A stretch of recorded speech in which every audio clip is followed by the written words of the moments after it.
মিরপুর এবং ভেড়ামারায় দুইটা উপজেলা স্বাস্থ্য কমপ্লেক্স আছে। সেখানে এখন 50 আসনের হসপিটাল। আমি দেখেছি মিরপুর এবং ভেড়ামারা উভয় স্বাস্থ্য কমপ্লেক্সেই রোগী প্রায় সবসময় 200 থেকে 250 রোগী সবসময় থাকে।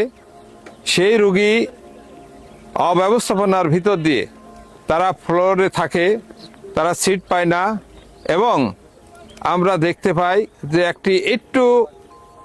একটু মুমূর্ষ রোগী হলেই তাকে সাথে সাথে কুষ্টিয়া জেনারেল হাসপাতালে ফরওয়ার্ড করা হয়। আমরা এই ব্যবস্থার পরিবর্তন চাই।